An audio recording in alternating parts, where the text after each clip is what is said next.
I think I've constantly been encouraged to question whose voices are heard, whose are missing, and how interconnected the world truly is. So, this has not just made me more empathetic, but it's also made me very aware and sensitized that meaningful change requires understanding diverse contexts, perspectives, and having an opinion, learning more than just what we perceive something to be on face value or on surface level. Hi, folks. Welcome back to IB Matters. And I have a student of the IB with me today from India. His name is Arjun Malhotra. And he reached out to me, and as I hope many of you listening might want to do as well, to talk a little bit about what he's been going through. He is currently a DP student, but has been a continuum student. I'll let him tell more about that. And then we'll get into kind of how it's influenced him and changed him and how he's been connecting to his community. So welcome, Arjun, and introduce yourself to folks, if you would. Hi, John. Thank you so much for having me. Hello, everybody. My name is Arjun. I am an IBDP student based in Surat, Gujarat, which is a city in India. I have been an IB Continuum student. I have basically studied within the IB board for practically my entire life. And it has undoubtedly, I'm sure it's needless to say, have had a very big impact on my life. And it's definitely had major contributions towards shaping me and making me the individual that I am today. And I'd love to discuss that with you today. Yeah, that's great. Tell us a little bit about your school and a little bit about what your path has been. So I study in Fountainhead School, which is based in India. It is an IB World school that offers the PYP, MYP, and DP programs. So the primary years program is basically like your salad days. You're completely of a very young age, and those are a couple of 5-6 years when you're in your foundational days and you're learning a lot. You're developing your fine motor, gross motor skills, and you're just growing up as in when the years pass by. In the primary years program, as such, I do not really recall anything properly, but the last year I do thoroughly remember, which was grade 6 for me. Mm-hmm. And within grade 6, we had the PYP exhibition. PYP exhibition is basically a showcase that we have at our school. And it's sort of an amalgamation of all that we have learned throughout the PYP years. So we have to choose one topic and we have to pretty much build an entire project on that. So in my case, I chose the topic of gender equality. So we also somehow have to seamlessly integrate the United Nations Sustainable Development Goals into the topic we choose. And gender equality directly does fit with the goal number 5, which is gender equality. Mm-hmm. And particularly within gender equality, I had, however, taken a rather different kind of a pathway. When one says gender equality, one would presume it means men and women being equal. Similarly, when one says feminism, one would assume, or rather in India, there's some sort of myth and notion around this jargon, I'd say. Feminism in India sort of it's quite misleading because it has the female phrase word within it. And people do sometimes assume it to have a sort of connotation that wants to uplift women and sort of not do that for men. And a lot of people in India somehow believe that feminism corresponds to women being uplifted and men not being uplifted, and that women are superior to men, which is not the case.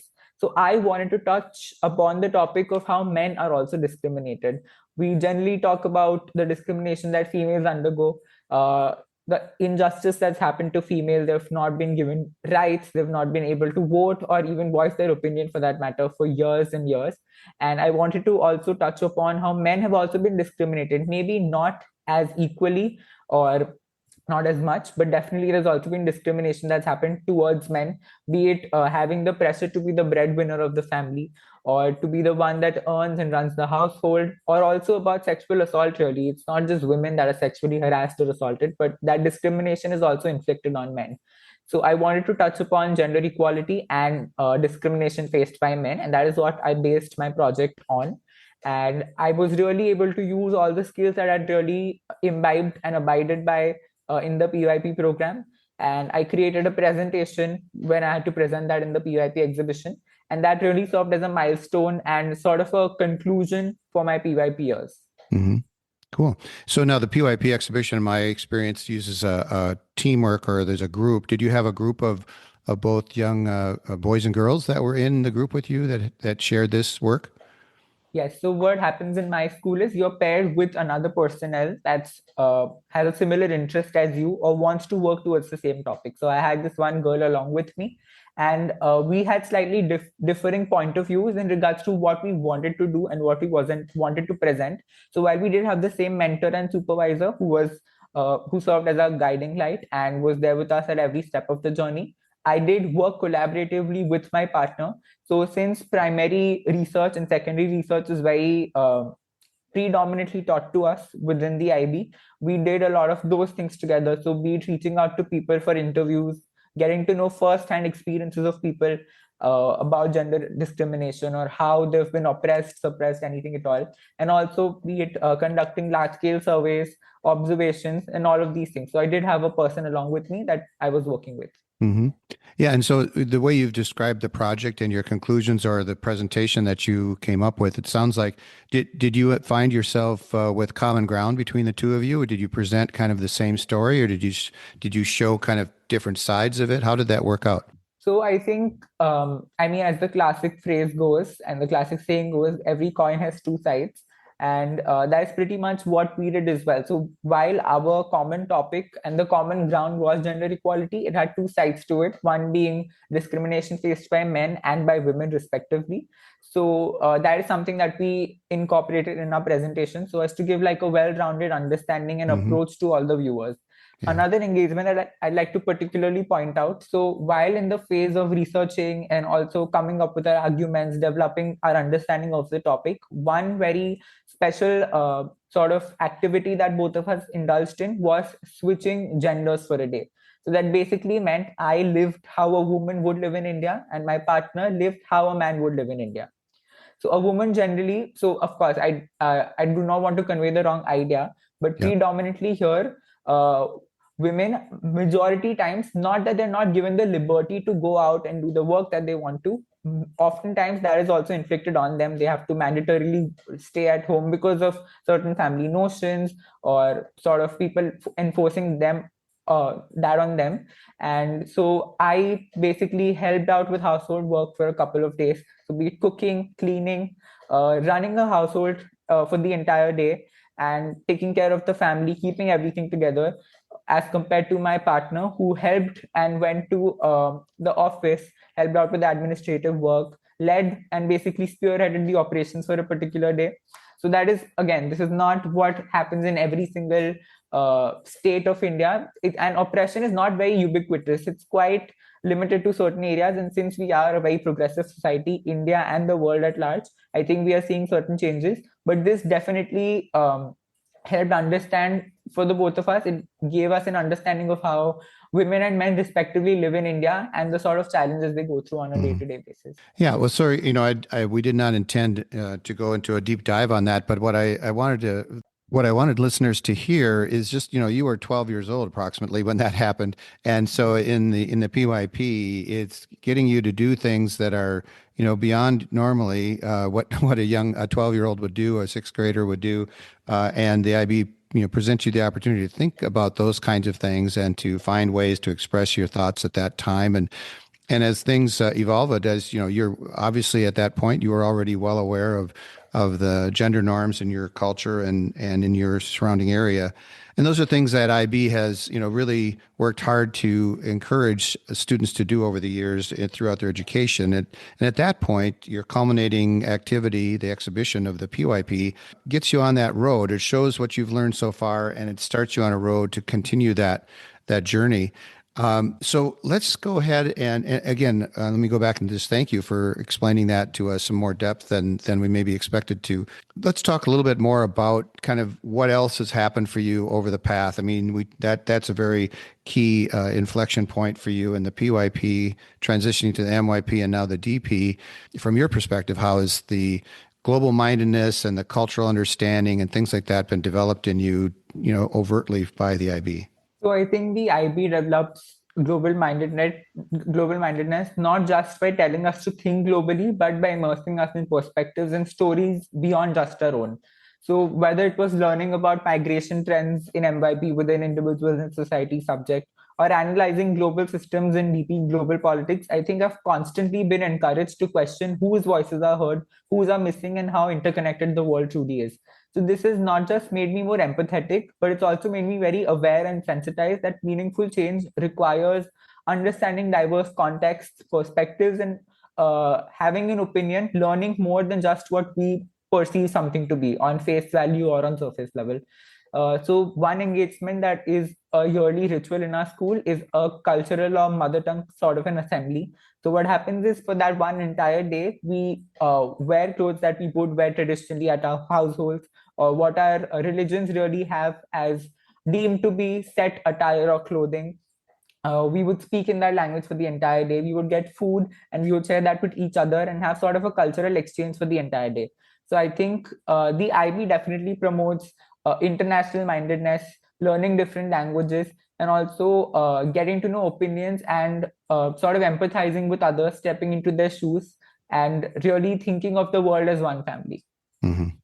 Yeah, I love the quote that you made. Whose voices are heard. It helps you kind of understand that because those are things that in typical education, and I know I'm a lot older than you, but my education was presented to me primarily, and I didn't get a chance to really understand that I was not hearing all the voices, and I was hearing only certain kind of certain narratives Absolutely. that I found later to be not necessarily the main narrative or the narrative that I might be most connected to.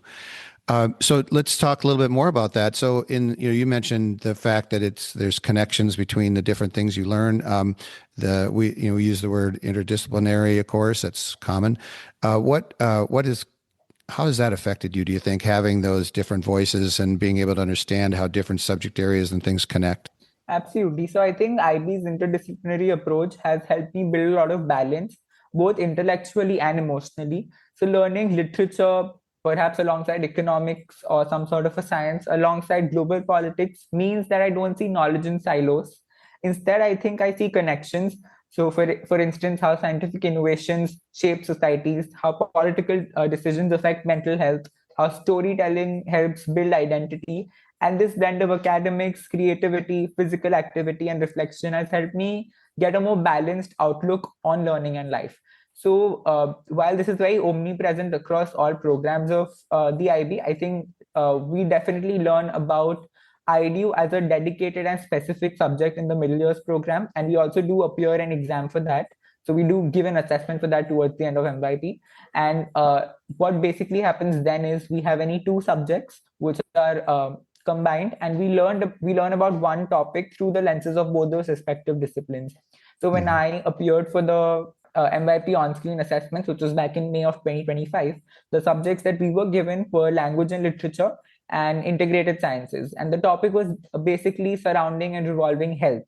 And we were then and the global context was scientific and technical innovation. So we learned about how access to technology can help one enhance their health, and how the entire issue or more so situation at hand affects different stakeholders. So that again, I think circles back to global mindedness, understanding whose voices are heard, whose are missing, and how interconnected we are in all means. Tell me about how I see the connection with science. How did you connect that with world languages? So I think with language and literature, another aspect that was sort of integrated within the IDU subject, the interdisciplinary subject, was advertisements and how nudge theory is used to appeal to people. So I mean, in our day-to-day lives, there's a lot of things that there's a lot of rhetorics and a lot of words that we see on a day-to-day basis, and we do not really understand how big of an impact they have on us until it's in hindsight. We do Hmm. not understand or ever recognize how what we see or do in our day-to-day basis shapes us as individuals. So for instance, if I see an advertisement today about a health monitoring smartwatch or some sort of an application that's going to stay and stick to me for a long period of time, and when I see the need to, I'm probably going to go and purchase that sort of an application. And we also learned how rhetorics, which is ethos, pathos, and logos, are used to sort of nudge to the audience, and how they appeal to the audience and convince us, or rather encourage us to purchase a product. Oh, that's a great answer. I wasn't a test, but boy, you really have a depth of knowledge there about the connections between the science and the literature there, and the use of language is such a big part of it. Then the other thing about this that we were, especially in the MYP, they make an effort to connect the learning, like you just did, to action, and services action is a key part of the continuum all the way from PYP through the DP. What kind of things have you done? And I already kind of know part of the answer because I've seen your social media and things that you've been doing beyond just the requirements. But what are some of the things that it got you started on a path to do? I think it's precisely what you just mentioned. My services action foundation and also CAS now, but I'll stick to services action for now, had really taught me that service is not just a checklist and that it's truly commitment. So I've across the entire MYP program, I've worked on different initiatives, be it tree plantations, community tutoring, sustainability projects, menstrual awareness. And I've learned that these long-term impact grows when we listen first and act with communities and not for them. Hmm. So basically, a lot of people, a lot of students would generally dread doing these sort of projects because they would think it's just a tick off a box. And I really saw meaning within them. And since I've always also somehow had an affinity towards social service and helping people, and there's a phrase that says service before self, I've always really had a lot of strong belief towards that. So my services action definitely set the stage for a lot of things that I did moving forward, which further and which led to me founding my own non-for-profit organization, which is namely Earth's 911.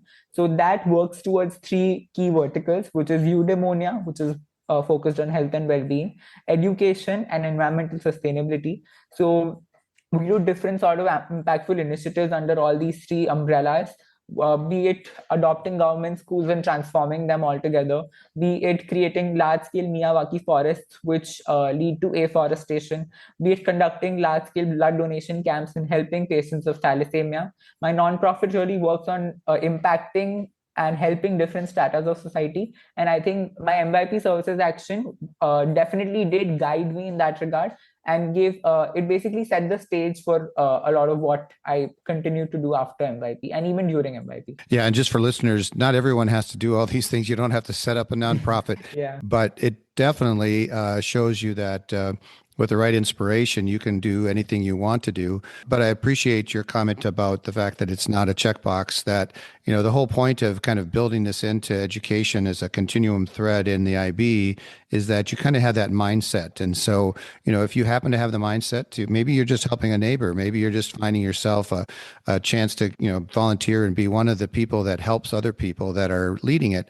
You don't have to always lead, but as you do this kind of work, it's built in, and the connections that you mentioned, between the curriculum, the content area, and then just look around. You learn something, you read something in a story, a novel, whatever, and you go, those people's condition is similar to what I see around me, and how can I help the people around me? So that's a great example of how that works.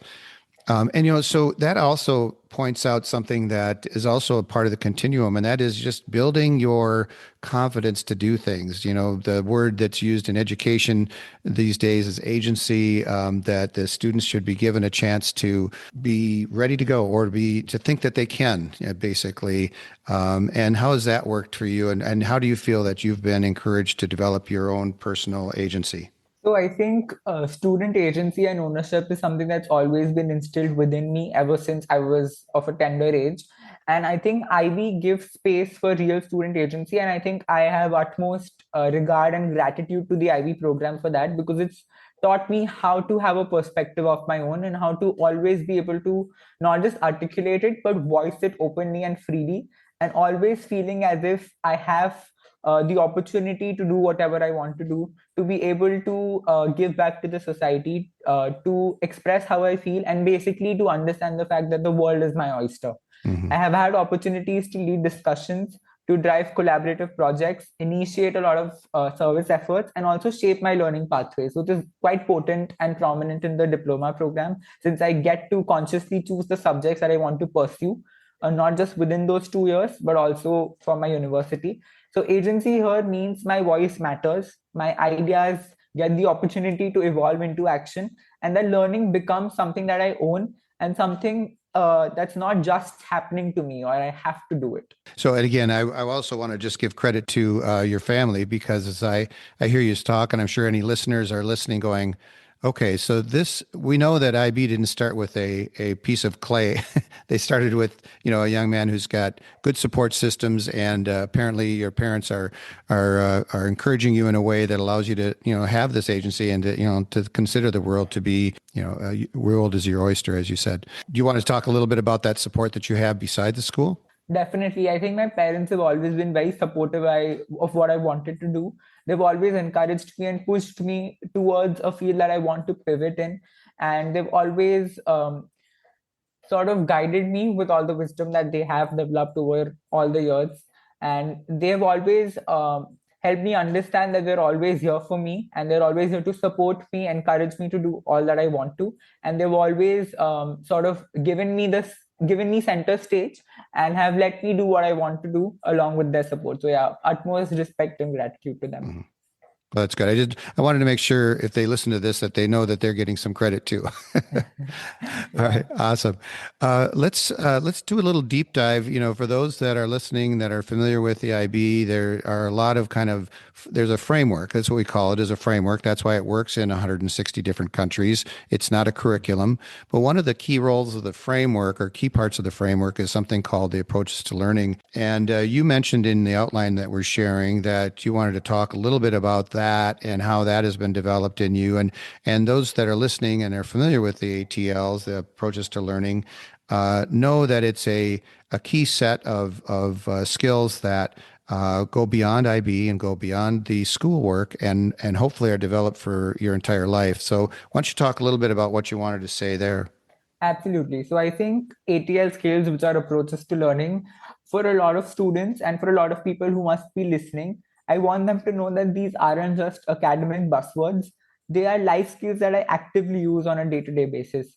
They have truly, over the years, become the backbone of my learning. And while I might not give a lot of credit to them in regards to talking explicitly about how the IB has helped me develop these skills, I would definitely sort of imbibe these values within me. And these virtues definitely are very visible in my day-to-day life. So be it self-management, wherefore I balance deadlines, uh, overcome the stress that I have for all the assignments, learn how to prioritize my tasks, which one to prioritize, which one to work on first, be it collaboration, working with different set of people, understanding and recognizing their viewpoints and point of views, and communicating with a wide range of people. Thinking skills also do play a major role in all that I do, be it analyzing, synthesizing, questioning.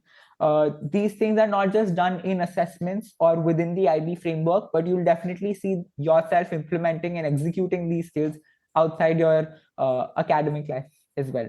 Yeah, in fact, as you were talking about those things, I was just thinking back to the original story we talked about, your PYP exhibition, and the self-management, the collaboration, the communication, the research, all of those things were in that activity when you were 12, and you had Yes, already learned some of the basics of those, and they just continued to be developed further and further, and it is actually part of the assessment process in the IB to see how you're doing on those things. Not necessarily grading you on those things, but just giving you some a checkpoint about how you're doing on that.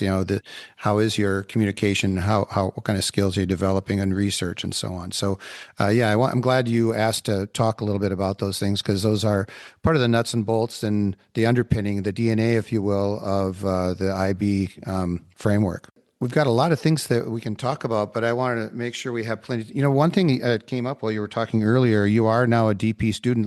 Let's just take a time out and talk a little bit about your current schedule. I think people would be interested to hear you are a junior and you've just started the diploma program. What courses have you started, or what courses are you taking? so for my higher level subjects, I have chosen math, analysis and approaches, economics, and global politics. And that is also a direction that I want to go in further and pursue for my university and higher education. And for my standard level subjects, I've opted for chemistry, French ab initio, and English, language and literature. Now, do you have you obviously speak English? Do you have the native? What is your native language there? So in my city, there's two languages that are spoken by everybody, which are Hindi and Gujarati. So Hindi is spoken by the entire nation. So everybody in my Yep. nation would know of Hindi. Gujarati is specific to my city because Gujarat is the state that I reside in. And my school does offer those languages as well as for secondary languages for the diploma program. But I wanted to explore something new. Sure. And considering the fact that I want to pursue international relations moving forward for my university, and that French is a recognized United Nations language, that is Yeah. why I wanted to learn that. Yeah. Good. Had you taken any French? Because ab initio means that it's kind of basically the beginning. Had you taken Yeah. French before? No. So for the MYP program, we were not offered any other language except Hindi. And I did take French ab initio for the sole reason that it's the most accessible kind of French that I'm going to be able to learn as a complete novice. Let's see. So the other thing, and by the way, thank you for that. And then are you taking TOK already, or is that integrated all the way, or is that kind of part of next year? So for my school, the theory of knowledge subject is something that we study across the course of both the years. So we do study it rigorously in the 11th as well as the 12th. Okay. Let's take a time out and talk a little bit about theory of knowledge, TOK. How is that connecting things for you? This is your first experience with that course now, just a few months in. How is that? What do you think so far? So I think in connection to my subjects, I think you could clearly see a trend of how they're leaning more towards the humanities as compared to the sciences. And that is why I think my subjects itself, I think, speak volume about how I'm of the opinion that politics and economics are the pillars, and sort of they're the potent most subjects that shape the society. And I think TOK is largely that we learn about day-to-day life, we learn how to question everything, and we sort of learn how to question the knowledge that we have and how we have derived that. Mm-hmm. So TOK has really been transformative through and through. It has trained me to question assumptions, to recognize biases, myths, superstitions, examine sources of knowledge, and also have regard and appreciation for a multitude of perspectives. Mm-hmm. It's made me much more reflective and less reactive, if I were to put that into perspective. Mm-hmm. And it's made me more focused on my understanding rather than solely defending my point of view, because all of us get to voice what we feel and share what we have in mind of different perceptions and perspectives. And I think TOK might be a little monotonous for a lot of other people, especially those that have absolutely no interest in sort of discussing subjects, because it can get boring at times. But personally, since I've always been an orator and a public speaker and somebody who's always wanted to voice out his opinion, I think TOK really is a good enough subject for me. I have enjoyed it thus far, yes. I see it really as an influential part of the IB experience, and I'm glad you're seeing things that way. A couple other things that we were going to talk about, and I think in this this course load that you just expressed. So you're at a high level math, econ, and global politics for the high level. It sounds like you've got a heavy load besides all the things that you were just talking about that your nonprofit are doing. Those things. How do you do it? How do you balance it? What have you learned, and what do you think you still need to work on? I have always been a firm believer that learning never stops. And when you stop learning, you become stagnant. And that is why I've always sort of tried to challenge myself across all the school years. So be it taking on the most demanding sort of tasks or projects that I want to work towards, or in this regard, taking subjects that are not just rigorous, but also give me a very wide array and wide insight into different sort of disciplines and real world aspects. So definitely math analysis and approaches and economics are both very demanding and difficult subjects, and they do occupy and take up a lot of my time, since I have to devote a good chunk of my daily time to practicing both of them, because practice makes perfect. Mm-hmm. And those subjects cannot you will not be able to do well in them if you do not give that probably an hour or 2 hour every single day. So giving in little effort every day is something that I think makes a lot of difference. And I think the same really applies for French ab initio, since I've never spoken that language before. And albeit although it's it's on ab initio level, I think learning a new language altogether is quite difficult, especially because you're not very young. When you're young and you're learning a new language, it's rather simpler because you're still in your developing and nurturing stage. Yep. Growing so old, and you always try to compare English with French or maybe Hindi with French, because you're more fluent in those subjects, and it's sort of difficult to then sort of grasp French. And chemistry, even though it's at standard level, I think it's really, really difficult, and it really tests my patience or my Mm-hmm. knowledge and all that I have within me. So, although I've taken on these difficult subjects, I have been okay so far. And I think if I continue to work rigorously and be determined, I think I'm going to be just fine. One of the things we did as teachers, and I did individually with students too, is to talk about the well-being, talk about how they're finding that balance, and with the things that they do to kind of to balance out the kind of the rigor and the in fact sometimes the pressure you feel with assignments that you've got coming up and exams. Are there some things that you've been doing to find that balance and to kind of give yourself a little safety or relief valve from the pressure? Absolutely. I think you've pointed that out very well. Maintaining your well-being, health, and sort of creating a balance is very, very essential and vital. And as the DP intensifies, I think maintaining well-being has sort of become intentional work for me now. So I prioritize scheduling study blocks, exercising, getting some workout every day, working on my nonprofit, and any other project that I have at hand. I am involved with Model UN in different capacities. So, be it serving as part of the executive board, which are basically responsible for facilitating and sort of navigating the participants through discussions, or organizing these conferences myself. So, speaking of that, I am currently serving as Secretary General of my school's Model UN, which experiences a footfall of about 300 or so delegates every year, and it's a very large scale event, and it really helps you develop a lot of skills and everything. But yeah, circling back to well-being and balance, I think IB really teaches students to prioritize what's important and really focus on that, at least for the time being, but also staying connected to your peers, taking care of your spiritual as well as physical health, and also carving out time for creating and relaxing activities. So IB teaches balance not just by lowering expectations, but by helping us build resilience, self-awareness, discipline, so that we can rise to challenges as and when they arise without losing ourselves. Mm-hmm. Yeah, no, that's a big part of it. And I think that's one of the things that when, if anyone's listening who's considering the IB for themselves or for their children or for someone in their life, that's one of the things to, always keep an eye on, make sure that the student has had a chance to take some time for themselves. The IB definitely builds in some of that. The whole idea of the CAS, the activity part of CAS, is to encourage you to get outside your room, get outside the study halls, and make sure that you're spending some time exercising. You mentioned you do some exercise. What are the kind of exercise activities you do? So I play football as a sport, Mm-hmm. which is quite different to soccer per se, and I have been playing it for as long as I can remember, ever since I was very young, probably since the first grade or so. I have played football at state level as well. I really like the sport. I do not pursue it professionally anymore Right. because I do not have the time and my schedule does not allow that. But I always have the best time playing football, Mm-hmm. personally, and whenever I have the time. Within school, also, about twice or thrice every week, we have dedicated periods and slots to these sort of sports activities, and I've chosen football there as well. Mm-hmm. And I think what you mentioned was also pretty much IB's methodology of sort of incorporating physical exertion and activity through CAS and the activity stand. And mandatorily, I'm sure everybody has to have some sort of physical activity, but I have personally also wanted to do it outside just CAS. Yeah. Yeah. I mean, it's a lifelong thing.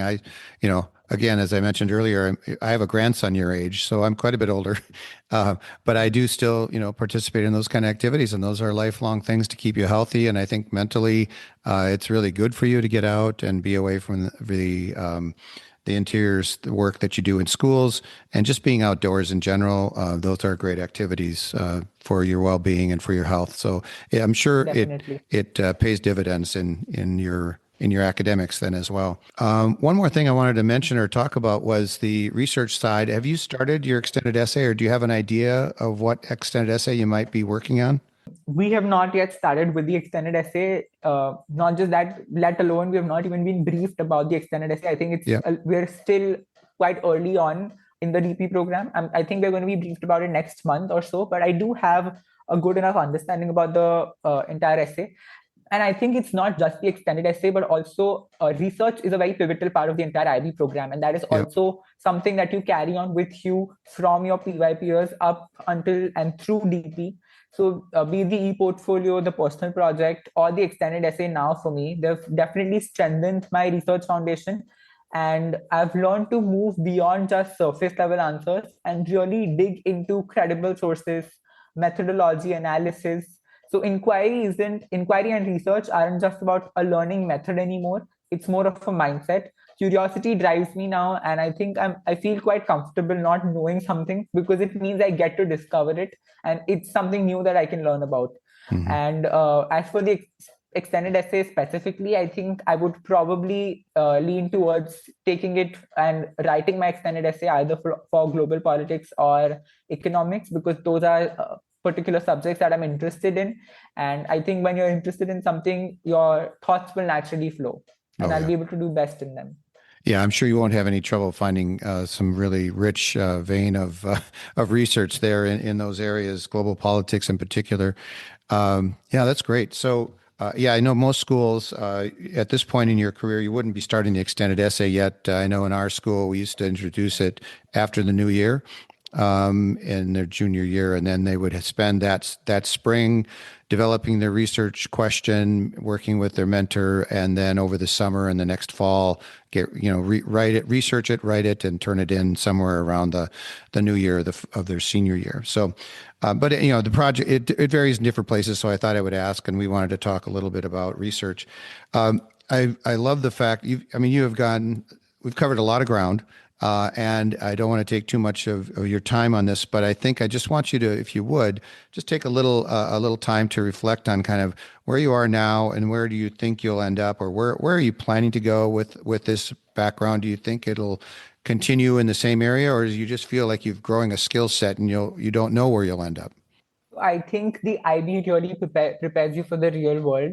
And unlike a lot of other traditional education systems or boards that my nation, or I think even the world, offers, the IB really instills and incorporates these skills and values in you that you're always going to be able to use in your day-to-day lives. So I think everything that I'm learning right now, somewhere in my future, I'm going to implement all of that sometime later, if not sooner.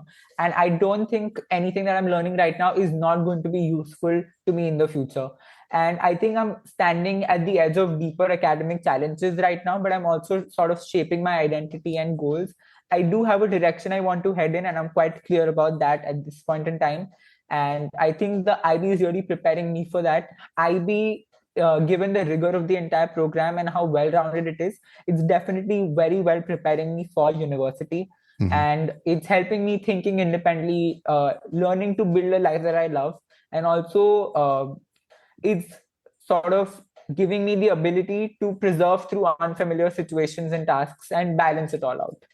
Do you have a particular university plan? Are you going to stay in India? Are you going to go abroad? What are you thinking? So I will be applying to United States, United Kingdom, and Singapore. I do not intend on staying in India. What I'm leaning towards is going to somewhere in the United Kingdom. Just in the June this year, I think I visited United Kingdom and quite a few places. I also did a couple of university tours for Oxford, Cambridge, London School of Economics, and Political Sciences. So I'm really leaning towards going somewhere there. United Kingdom in particular is something that's attracting me because of the standard of living, the quality of life, the opportunities that it has, and all that it has to offer to me. Well, that's good. So one of the things that I alluded to earlier is that you have a fair number of social media connections, and I don't know if you're willing to share any of that.